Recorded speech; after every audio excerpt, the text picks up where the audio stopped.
한번 따라합니다. 우리를 위하시는 하나님. 한 번 더 크게요. 우리를 위하시는 하나님. 오늘 본문 가운데 보니까 하나님이 우리를 위하신다, 그런 말씀이 기록되어 있기에 제목으로 잡고 이 시간의 말씀을 전도하려고 합니다. 오늘 우리는 7월 마지막 주일 예배를 드리고 있습니다. 어느새 1년의 절반이 훌쩍 지나가 버렸습니다.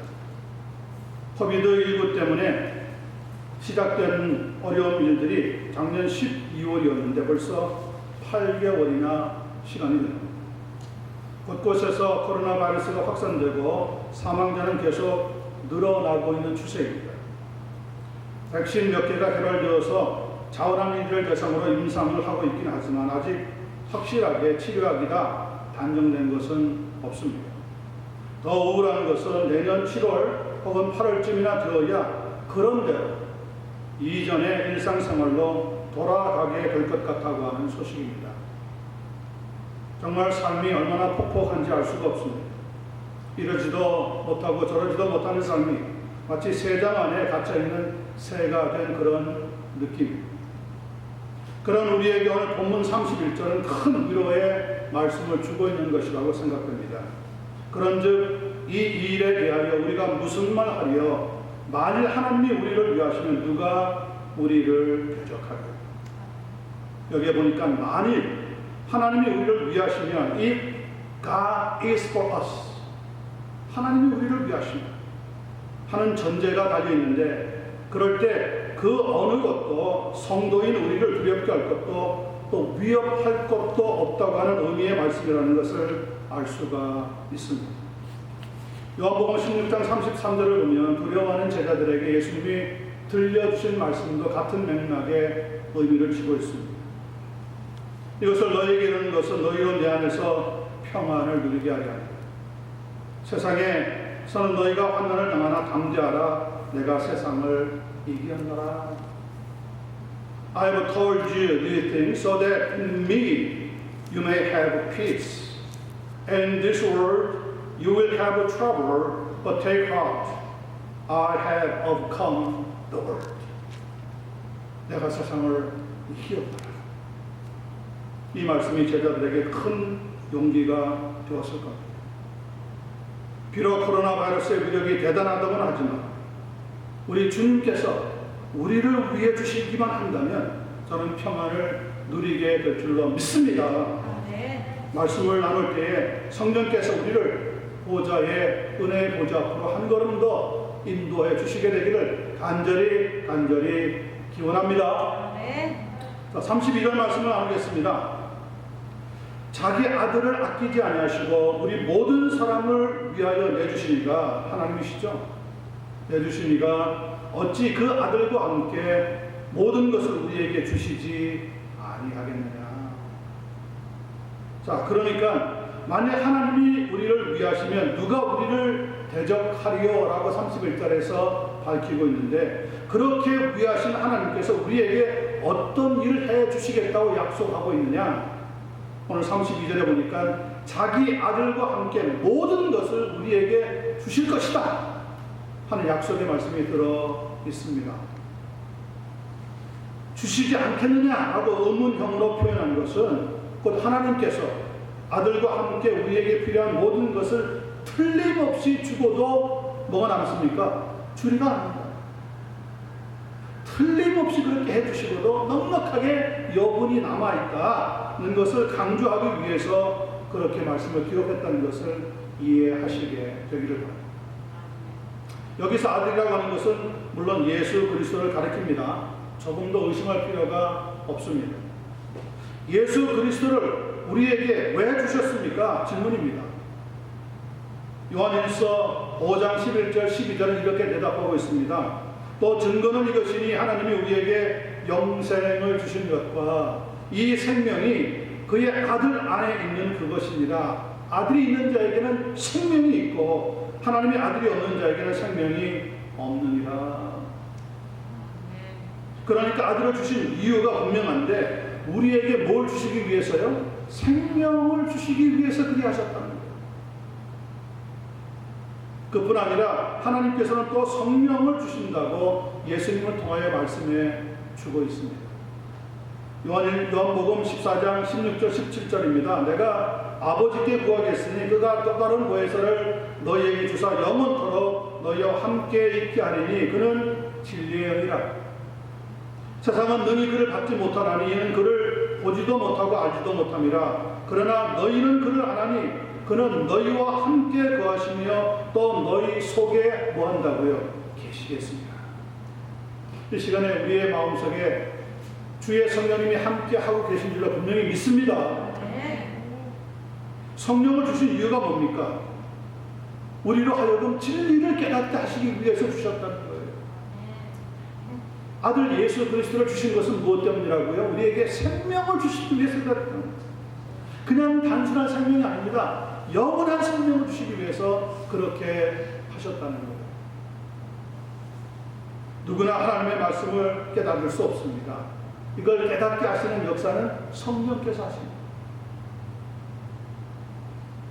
그뿐 아니라 성도를 하나님의 사람답게 살게 하기 위해서 모든 축복을 더하여 주실 것이라고 약속하고 있습니다. 야고보서 1장 16절 17절 말씀 들어보시기 바랍니다. 내 사랑하는 형제들아 속지 말라.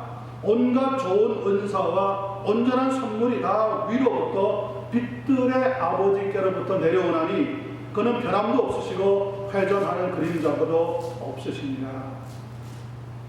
Every good and perfect gift is from above, coming down from the Father. 하나님으로부터 우리에게 필요한 모든 좋은 것, 모든 유익한 것이 더하여 주시게 된다는 거예요. 여러분 아멘입니까?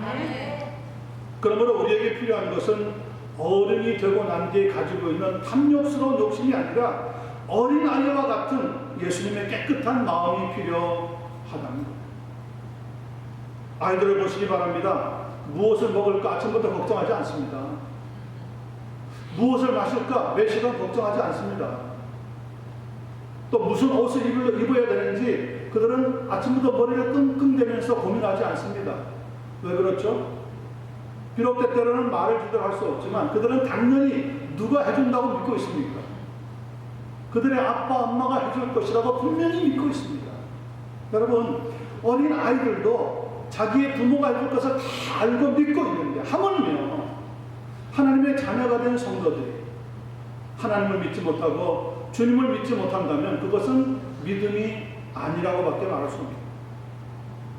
저는 여러분들이 하나님을 더욱 단단히 믿고 의지하는 그런 한 분 한 분 되신 줄로 믿습니다. 마태복음 18장 3절입니다. 진실로 너희에게 이르노니 너희가 돌이켜 어린아이들과 같이 되지 아니하면 결단코 천국에 들어가지 못하리라. 그것은 어린아이들이 다 들어간다는 얘기가 아니라 어린아이와 같이 하나님을 자기의 부모를 적극적으로 의지하는 그런 마음이 여러분과 제게 반드시 필요하다는 거예요.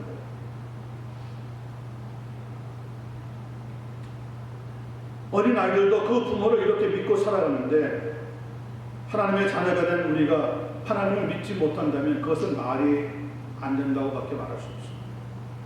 우리가 죄로 인하여 이 땅에서도 고난 속에 살다가 죽어서는 그 죄값으로 끝도 없는 무저갱에 떨어져 영원한 고통을 겪어야 하는데 우리 죄를 대신해서 하나님께서는 가장 소중한 단 한 번밖에 없는 독생자를 내어주셔서 십자가에 대신 죽도록 역사해 주셨다는 겁니다. 내가 고난을 겪어야 됩니다. 내가 고통을 당해야 됩니다. 나 대신에 보혜사 되시는 진정한 보혜사 되시는 예수님께서 십자가에서 피를 흘리고 생명을 내어 주셨다는 거예요. 그것도 부족해서 또 다른 보혜사이신 성령을 보내어 주셔서 하나님은 우리를 지켜주시고 인도해 주신다고 약속하고 있다. 여러분 성령이 누구입니까? 여러분 가지고 있는 성경 고린도전서 2장 한번 보시기 바랍니다. 좀 긴 말씀이기 때문에 우리가 성경을 펴서 같이 보고 읽도록 그렇게 하겠습니다. 고린도전서 2장 6절로부터 14절 말씀입니다. 찾았으면 같이 합독하도록 하겠습니다. 고린도전서 2장 6절로부터 14절 말씀입니다. 같이 읽습니다. 시작. 그러나 우리가 온전하던 자들 중에서는 지혜를 말하노니 이는 이 세상의 지혜가 아니요 또 이 세상에서 없어질 통치자들의 지혜도 아니라 오직 은밀한 가운데 있는 하나님의 지혜를 말하는 것으로서 곧 감추어졌던 것인데 하나님이 우리의 영광을 위하여 만세 전에 미리 정하신 것이라. 이 지혜는 이 세대의 통치자들이 한 사람도 알지 못하였나니 만일 알았더라면 영광의 주를 십자가에 못 박지 아니하였으리라. 기록된 바 하나님이 자기를 사랑하는 자들을 위하여 예비하신 모든 것은 눈으로 보지 못하고 귀로 듣지 못하고 사람의 마음으로 생각하지도 못하였다는 것 같으니라. 오직 하나님이 성령을 이것을 우리에게 보이셨으니 성령은 모든 것 곧 하나님의 뭐요? 깊은 것까지도 통달하시느니라. 계속입니다. 사람의 일을 사람의 속에 있는 영 외에 누가 알리요? 이와 같이 하나님의 일도 하나님의 영 외에는 아무도 알지 못하느니라. 우리가 세상의 영을 받지 아니하고 오직 하나님으로부터 온 영을 받았으니 이는 우리로 하여금 하나님께서 우리에게 은혜로 주신 것들을 알게 하려 하심이라. 우리가 이것을 말하였거니와 사람의 지혜가 가르친 말로 아니하고 오직 성령께서 가르치신 것으로 하니 영적인 일은 영적인 것으로 분별하느니라. 육에 속한 사람은 하나님의 성령의 일들을 받지 아니하나니 이는 그것들이 그에게는 어리석게 보이고 또 그는 그것들을 알 수도 없나니 그러한 일은 영적으로 분별되기 때문이라. 우와, 대단하지 않습니까? 무엇라고요? 성령이 어떻게 하신다고요? 성령은 하나님의 영으로서 하나님의 깊은 것까지도 다 통찰해서 알고 계시다는 거예요. 그런데 그 성령이 우리와 함께 하시고 우리 속에 내주해 계시고 있답니다. 그러니 하나님의 깊은 것을 아시는 그 성령께서 우리의 문제를 모르겠습니까? 우리가 부딪히는 속사정을 모르겠습니까? 우리가 울 때 왜 우는지 모르겠습니까? 우리가 아파하면 왜 아파하는지 모르겠습니까? 다 아신단 말이에요. 다 아셔. 그리고 그 성령께서는 하나님의 뜻대로 우리가 간구하고 기다리고 기도하고 매달릴 때 합력하여 선을 이루어 주시게 되는 겁니다. 그 어떤 지혜라도 알 수 없었던 하나님의 구원의 계획을 성령께서는 우리에게 보이시고 또 가르쳐 주시고 깨닫게 해 주시게 되는 거죠. 여러분, 할렐루야인 줄로 믿습니다. 하나님의 사랑은 인간의 사랑과 결코 견줄 수도 없는 그런 위대한 사랑이십니다. 하나님의 좋은 모든 것을 다 주신다. 첫째, 예수 그리스도를 주신 것. 두 번째, 성령님을 우리에게 보내주신 것. 그리고도 우리가 부족하다고 불평할까봐 온갖 좋은 지혜와 또 우리에게 필요한 모든 것을 빚대신 하나님께서 위에서부터 우리에게 내려주신다고 약속하고 있습니다. 그러므로 우리는 신앙생활 할 때 조금 더 부족함이 없는 거죠. 문제는 누구에게 있습니까? 하나님 편에 있는 것이 아니라 인간 편에 있습니다. 우리가 그만큼 열심을 못 내고 있는 거죠. 우리가 그만큼 하나님을 의지하지 못하고 있는 거죠. 좋을 때는 하나님 찾다가 어려운 일이 생기면 하나님이 어디 계신가 자꾸 의심하니까 결국 우리의 문제와 허물들이 합쳐져서 하나님의 축복을 자꾸 차단시키게 되어 버리는 거예요. 하나님은 우리의 아버지가 되시기 때문에 우리가 어린아이와 같은 예수님의 마음으로 하나님을 100% 적극적으로 죽기까지 복종하면 하나님은 우리의 뜻을 하나님의 뜻 가운데 아름답게 역사해 주시게 되는 줄로 믿습니다.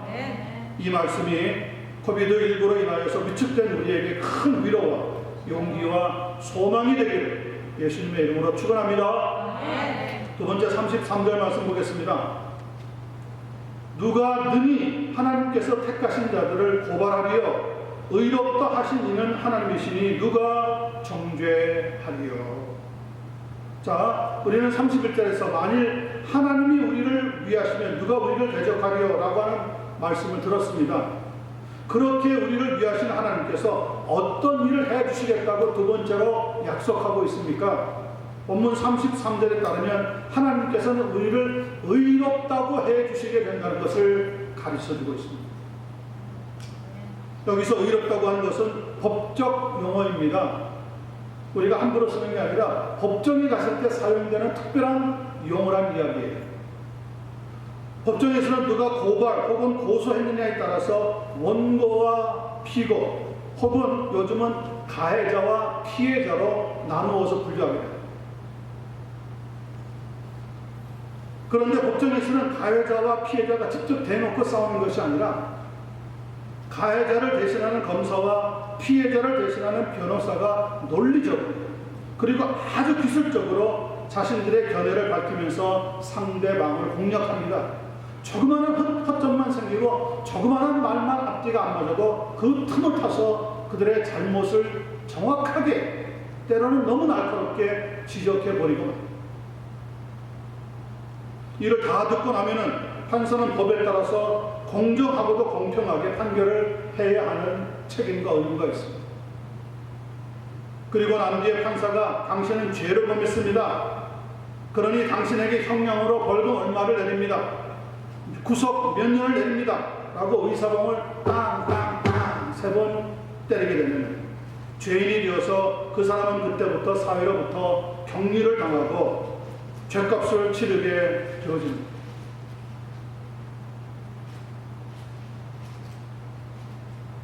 한국에서는 지난주 그리고 이번 주에 걸쳐서 신문지상과 여론을 뜨겁게 달구었던 사건이 하나 터졌습니다. 그것은 박원순 서울시장의 죽음입니다. 소위 인권 변호사로서 무엇보다 아주 중요한 성희롱 사건을 수습하면서 유명세를 탔고요. 이를 통해서 서울시장이 된 뒤에 9년 동안 3번이나 당선이 될 정도로 두둑한 민심도 얻었습니다. 그런데 어느 날 갑자기 실종이 되더니 다음날 숨진 채로 발견되어서 세인을 경악을 시켜버렸습니다. 그의 죽음을 놓고 한국에서는 진보와 보수로 갈라져 버렸습니다. 그래서 한쪽에서는 타살이다, 한쪽에서는 자살이다 시끄러웠지만 결국 자살로 판정이 되어버렸습니다. 문제는 왜 죽었냐는 겁니다. 그가 죽을 하등의 이유가 없었습니다. 죽기 전날만 해도 정세균 국무총리를 만나서 서울시의 시정을 설명하고 이낙연 전 국무총리를 만나서 그린벨트와 같은 특별한 지역은 해제할 수가 없다. 서울시에서는 앞으로 좀 더 나은 행정을 하겠다. 이렇게 의욕적인 활동을 벌였단 말입니다. 그런데 왜 서둘러 자살로 자신의 생애를 끝내고 말았냐는 겁니다. 한편에서 알려지기는 그가 죽기 몇 시간 전 이전의 비서로 4년 동안이나 일했던 한 여성이 이 박 시장에 의해서 오랫동안 성추행 당했다고 하는 고소장이 제출이 되었다고 합니다. 박 시장의 죽음은 이 고소건과 상당히 연관성이 있는 것 같다고들 이야기하고 있습니다. 박 시장은 성폭력 변호사로서 이름을 떨칠 때 2008년에 성추행과 같은 문제를 이렇게 얘기했습니다. 성추행이라고 하는 것은 도덕적으로 용납될 수 없을 뿐만 아니라 파렴치한 법적 범죄 행위입니다. 아마 이 고소건을 놓고 본인의 생애에 커다란 오점이 될 것이라고 지레 짐작했는지는 모르겠지만 그는 결과적으로 극단적인 선택이라고 하는 자살을 하고 말았습니다. 더 큰 문제는 고인이 되어버린 박 시장의 장래에 있었습니다. 유족들은 간절히 가족장을 하기로 원했습니다. 그러나 서울시와 집권당인 열린민주당은 서울시장으로 하면서 5일장으로 결정해버렸습니다. 업무 중에 순직한 것도 아니고 과로사로 인하여 죽은 것도 아닌데 국민의 세금으로 5일 동안 장례를 치러야 하는 모순에 부딪혀 버린 거죠. 물론 기독교 입장에서 볼 때 죽은 사람을 애도하는 것은 당연하고도 상식이라고 말할 수 있습니다. 그거 하지 않는다면 사람의 도리가 아니죠. 그러나 자살을 했을 경우에 이번처럼 정재계를 다 동원하여 거대한 추모 행사를 해야 하는 것이 과연 마땅한 일이냐는 거예요. 거기에 참석하고 화환을 보내고 수많은 사람들이 그곳에 방문해서 애도를 표하는 것은 오히려 자살을 미명하여 더 참 적극적으로 편드는 그런 또 다른 과오가 되어버리는 거죠. 아하, 자살해도 저렇게 당당하게 사람들의 애도 행사를 받을 수 있구나 라고 하는 잘못된 인식을 가르쳐 주게 되는 거예요. 물론 집권당이 체면이 있겠죠. 서울시도 나름대로 명분이 있겠죠. 그러나 평범한 사람들이 볼 때는 도무지 평범하지 않는 일이 발생해 버린 겁니다. 더구나 그의 유서가 공개가 되었는데 거기에는 이렇게 적혀 있습니다. 모든 분에게 죄송합니다. 오직 고통받게 주지 못한 가족에게 내내 미안합니다. 도무지 무슨 의미를 주고 있는 걸까요? 자신이 잘못하는 것을 가족들이 혹시 어려움을 당할까봐 미리 짐작하고 있는 것은 아닌가 생각이 들 정도예요. 집권당인 열린민주당의 대표 이해찬 씨가 자살했다고 하는데 어떻게 생각하느냐고 묻는 기자에게 호로자식이라고 호통을 쳤다고 합니다. 아니, 기자가 당연히 물어볼 만한 것이죠. 근데 거기에 대해서 감히 박원순 시장한테 그런 질문을 할 수 있겠느냐라고 아주 호통을 치는 이상한 모습을 보인 거죠.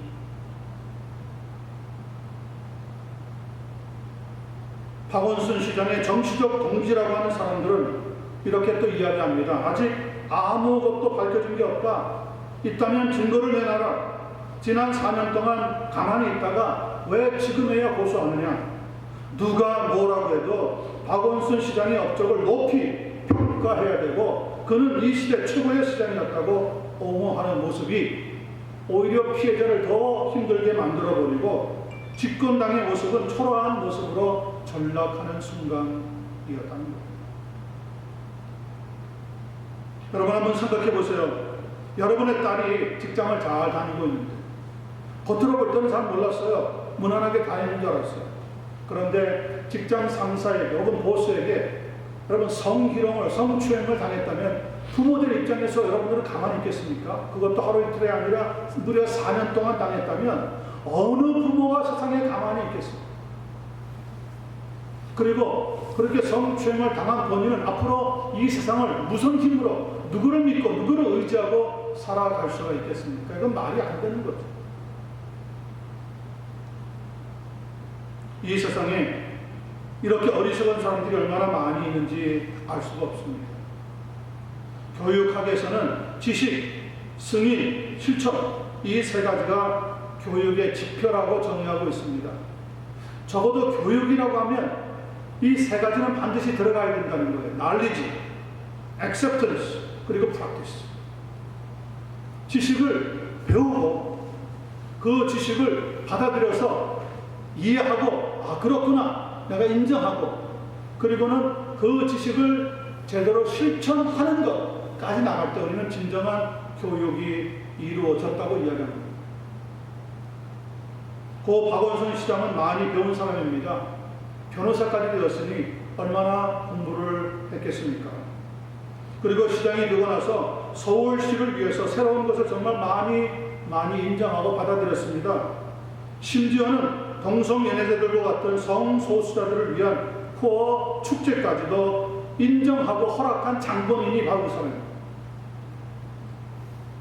그런데 자신의 성추행 문제라고 하는 실제 문제에 부딪히니까 책임져야 할 부분은 실천하지 아니하고 그만 자살로 모든 것을 끝내고 말았습니다. 여러분 자살이라고 하는 것은 정말 나쁜 습관입니다. 이것이 관인이 되면 안 됩니다. 하나님이 우리에게 주신 생명인데 내 마음대로 내 목숨을 끊을 수 있는 자격이 없단 말이에요. 그런데 세상에서는 문제의 벽에 딱 부딪히면 자기의 힘으로 더 이상 해결할 수 없을 것 같으면 특별히 동양권에서는 이 자살이라고 하는 극단적인 선택을 하면 모든 문제가 다 덮어지는 이상한 사회적인 전통 혹은 관행이 있다는 거예요. 그러면 자기는 죽고 끝내버리지만 더 이상 문제 잡지 않겠지만 피해를 당한 여성은 앞으로 누구한테 어떤 문제를 어떻게 해결하고 살아갈 수 있겠어요? 저는 지금 정치 이야기하려고 하는 게 아닙니다. 자신의 성추행 문제라고 하는 실제 문제에 부딪혔을 때 배웠다고 하는 사람이 책임을 져야 하는 자신의 삶인데 책임지지 않고 성의 없이 그냥 자살로 끝내버리는 것이 교육적으로 볼 때는 잘못된 행동이라는 거죠. 결정적으로 더 큰 문제는 사후에 대한 깨달음이 박 시장에게는 전혀 없었다는 겁니다. 히브리서 9장 27절은 우리에게 이렇게 경고하고 있습니다. 한 번 죽는 것은 사람에게 정해진 것이요 그 후에는 뭐가 있어요? 심판이 있습니다. 시편 49편 12절도 성경은 이렇게 이야기합니다. 깨닫지 못하면 멸망하는 짐승과 같습니다. 깨달음이라고 하는 것은 교육에 있어서 가장 중요한 포인트인데 그렇게 배워놓고 그렇게 새로운 것도 승인해놓고 정작 자기가 실천할 때는 하지 않고 책임지지 않았다는 것은 제대로 된 교육이라고 말할 수 없다는 거죠.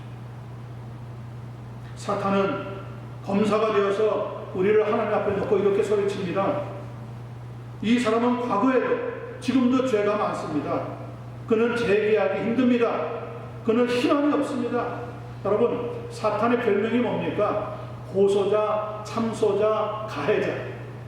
그러니 하나님 앞에서 그는 우리를 계속하여서 고소하고 고발합니다. 이 사람은 소망이 없습니다. 이 사람에게 은혜 줄 필요 없습니다. 이 사람에게 복을 끊어보십시오. 하나님 분명히 믿지 않을 겁니다. 그러나 예수님은 우리를 이렇게 변호합니다. 그렇습니다. 그는 이전에 죄인이었습니다. 그러나 제가 그의 죄를 위하여 저의 생명을 드렸습니다. 그는 더 이상 죄인이 아닙니다. 그리고 그는 소망이 있습니다. 그가 재활할 수 있도록 제가 돕겠습니다. 그러면 판사이신 하나님의 판결은 무엇입니까? 그는 죄값을 다 치렀느니라. 그는 더 이상 죄인이 아니니라. 그는 의롭게 되었느니라. 아멘. 오늘 33절에서 이야기하고 있는 말씀의 핵심이 그겁니다. 뭐라고 얘기했습니까?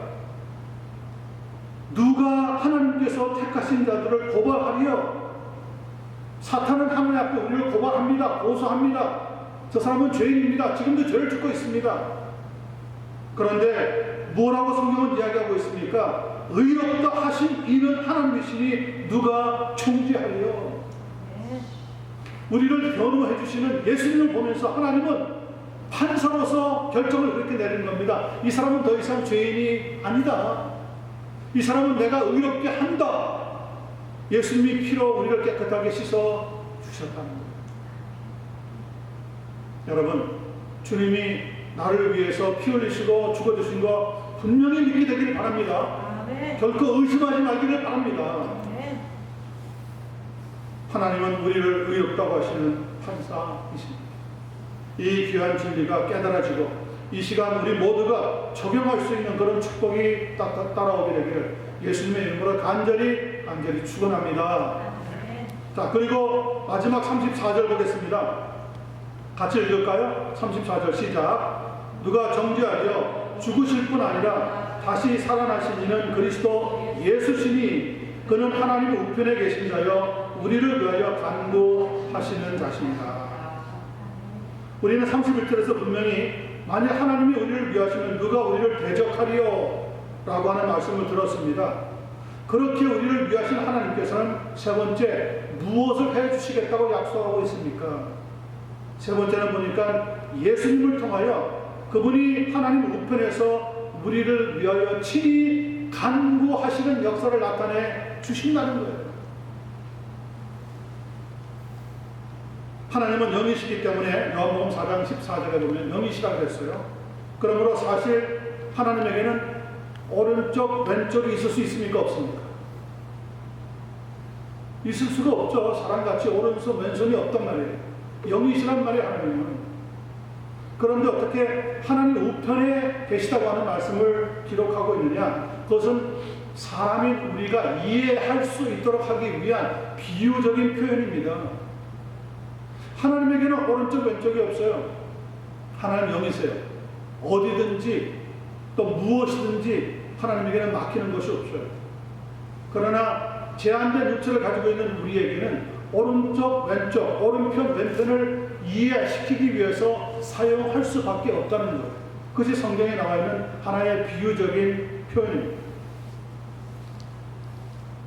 자, 여기 우리가 성경에서 하나님의 우편이라고 하는 말을 쓸 때는 이 우편이라고 하는 것은 하나님의 권능의 자리, 혹은 하나님의 영광의 자리, 혹은 하나님의 통치의 자리를 의미한다는 겁니다.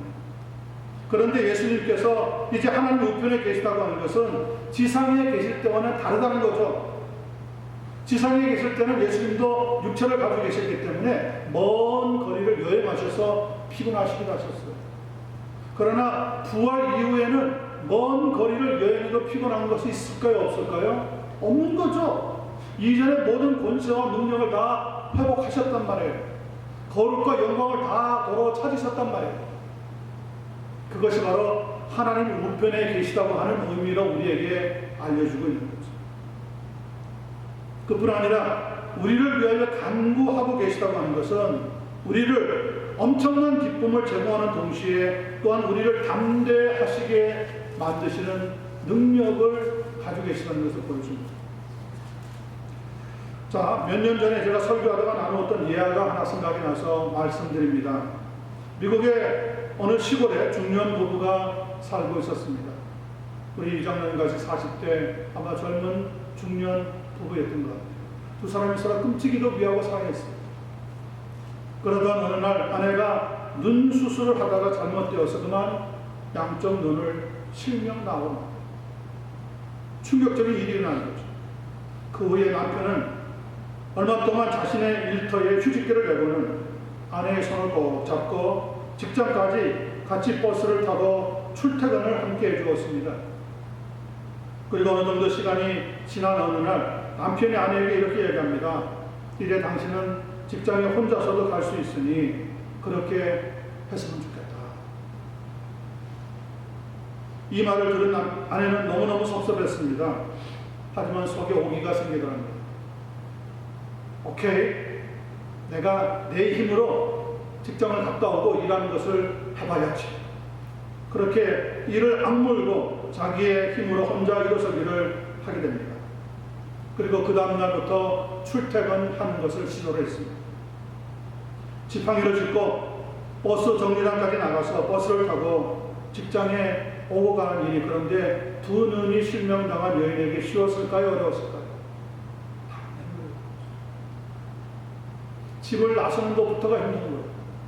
그렇게 남편이 오랫동안 직장을 가는 길을 가르쳐 주었지만 혼자 가려고 하니까 너무 힘든 거예요.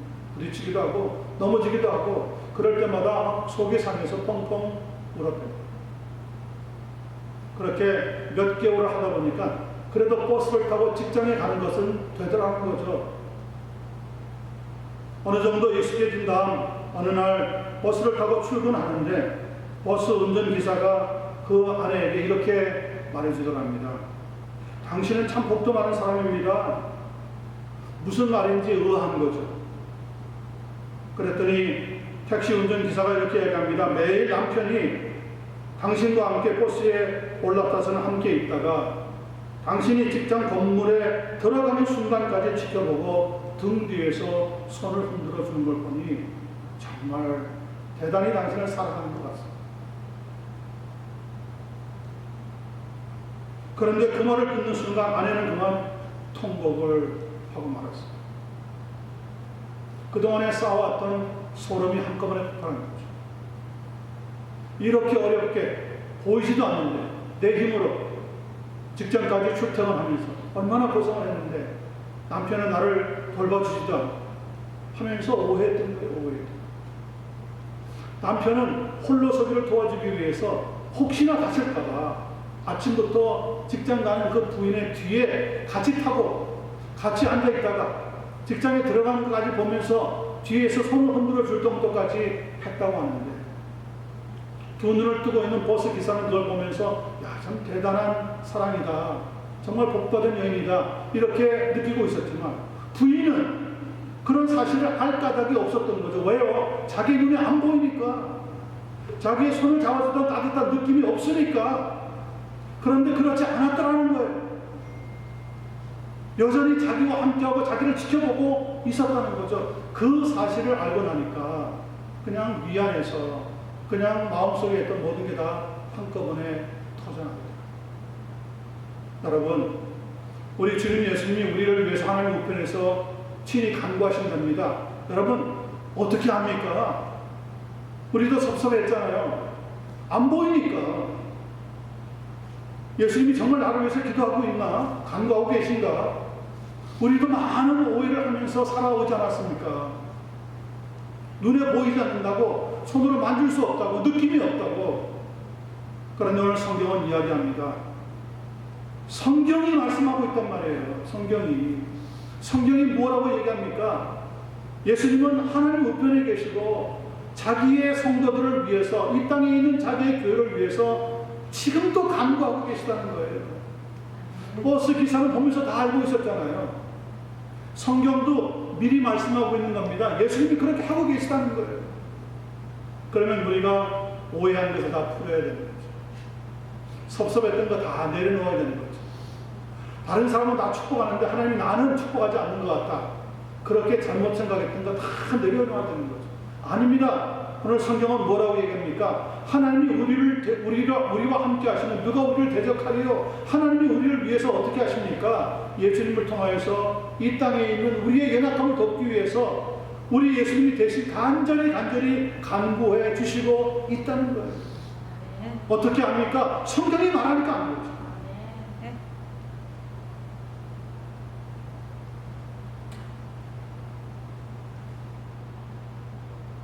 내가 볼 수 있다면, 내가 붙잡을 수 있다면, 내가 느낄 수 있다면 말하는 것은 사실 변명에 불과합니다. 믿음은 변명하지 않습니다. 믿음은 단단히 하나님을 더욱 의지하는 겁니다. 말씀을 의지하는 겁니다. 믿음은 그리고 확신하는 겁니다. 믿음이 있기 때문에 우리는 자족하기를 배워나가야 합니다. 빌립보서 4장 11절 12절입니다. 내가 궁핍함으로 말하는 것이 아니니라. 어떠한 형편에든지 나는 자족하기를 배웠노니 나는 비천에 처할 줄도 알고 풍부에 처할 줄도 알아. 모든 일 곧 배부름과 배고픔과 풍부와 궁핍에도 처할 줄 아는 일체의 비결을 배웠노라. 이 말씀을 기록하신 바울 사도도 배웠어요. 자족하기를 배웠어요. 처음부터 자족할 줄 아는 사람이 아니에요. 배웠단 말이에요. 배워서 삶의 믿음으로 실천했어요. 그랬더니 정말 내게 능력 주시는 자 안에서 내가 모든 것을 할 수 있는 사람이 되었나라고 담대하게 고백하는 사람이 될 겁니다. 성도 여러분, 부활의 주님이 우리를 위해서 간구하고 계시다고 합니다. 믿으시기를 바라고요. 조금만 더 힘을 내시고 조금만 더 용기를 내어서 귀하고 아름다운 신앙생활 승리하는 삶으로 이어지게 되기를 예수님의 이름으로 간절히 축원합니다. 기도하겠습니다. 은혜와 자비가 한없이 풍성하신 아버지 하나님, 오늘 하나님 말씀을 나누면서 하나님의 배이지 않는다고 우리 주님이 부활하셔서 하나님 우편에 계시지만 그걸 어떻게 하느냐, 그저 신앙생활을 습관처럼 해왔던 우리들의 지난날의 모습 발견하면서 섭섭하고 오해했던 모든 부분들을 이 시간에 다 회개하기를 원합니다. 하나님 도와주시옵소서. 우리의 눈이 있기 때문에 보는 것을 쫓아갈 때가 많이 있지만, 그러나 보이지는 않아도 성경이 말씀하고 있기 때문에 이 말씀을 믿고 의지하고 확신할 수 있는 귀한 성도로 살아가게 하여 주시옵소서.